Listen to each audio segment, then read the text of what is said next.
যাদেরকে দাফন করা হয় না এদের কবর আযাব হয় কোথায়? আপনারা যে বলেন যে কবর আযাব হবে, আপনারা যে বলেন কবরের মধ্যে প্রশ্ন আসবে, তো যাদেরকে কবরই নেওয়া হয় না, বিমান ক্রাশ করে সাগরে পড়ে গেছে, এখন এই মানুষগুলোর কিভাবে মুনকার নাকির প্রশ্ন করবে? প্রশ্ন জাগে না? জাগে। এটার জবাব কি দেখেন, আসলে কবরের সুখ বা শাস্তির বিষয়টা সম্পূর্ণ অদৃশ্যের বিষয়। জ্ঞান বিজ্ঞান কিংবা যুক্তি দিয়ে আপনি কবরের জগৎকে ফিল করতে পারবেন না, অনুভব করতে পারবেন না। তো কিভাবে অনুভব করবেন? আল্লাযীনা ইউমিনুনা বিল গায়ব। আর ঈমানের পরিচয় কি? যে অদৃশ্যের প্রতি আপনি বিশ্বাস স্থাপন করবেন। আল্লাহর প্রতি যে ঈমান এনেছেন, আল্লাহরে দেখছেন, আপনি দেখেন না, আমিও দেখি নাই, চর্মচক্ষু দিয়ে আমার আল্লাহকে দেখা সম্ভব না, তা আপনি আল্লাহর প্রতি ঈমান এনেছেন না।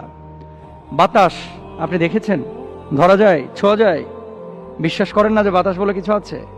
সূর্যের আলো দেখতে পাচ্ছেন, ধরতে পাচ্ছেন না, ফিল করতে পারতেছেন, অনুভব করতে পারতেছেন, কিন্তু আকার আকৃতি দিয়ে বুঝতে পারতেছেন না।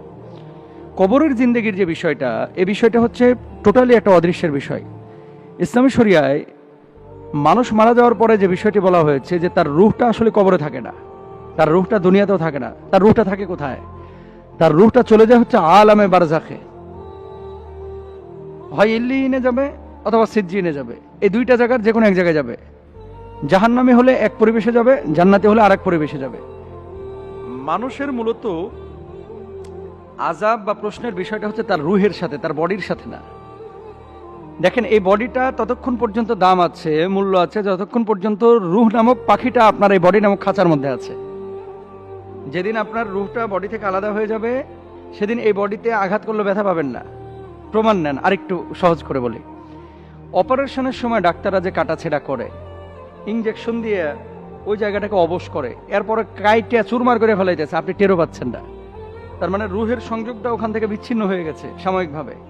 এই জন্য আপনি ব্যথা অনুভূত হচ্ছে, মানে আপনার ব্যথা অনুভূত হচ্ছে না।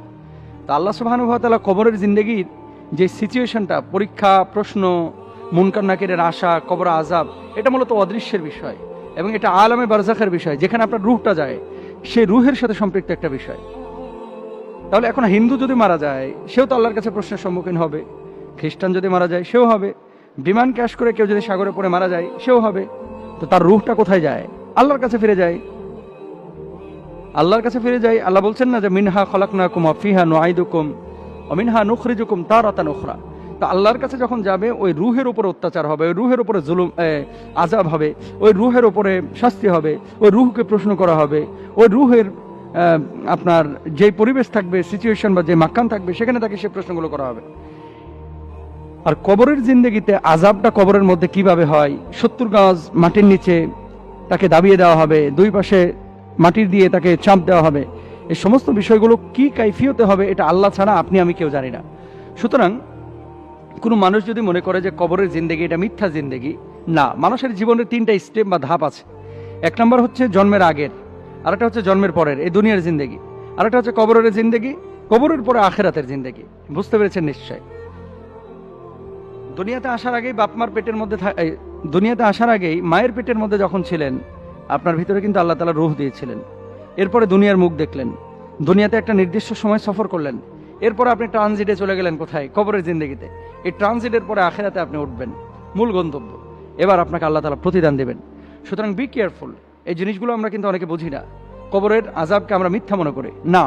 কবরের আযাব যদি আপনি বিশ্বাস না করেন, আপনার ঈমানে ঝামেলা হয়ে যাবে। আফালা ইয়ালামু ইযা বুনসিরা মা ফিল কুবুর, কবরের কথা তো আল্লাহ তাআলা কোরআনেও বলেছেন। আল্লাহ তাআলা আমাদের সবাইকে বোঝার তৌফিক দান করুন। কবরে যাওয়ার সামানা নিয়ে কবরে যাওয়ার তৌফিক দান করুন। আমিন।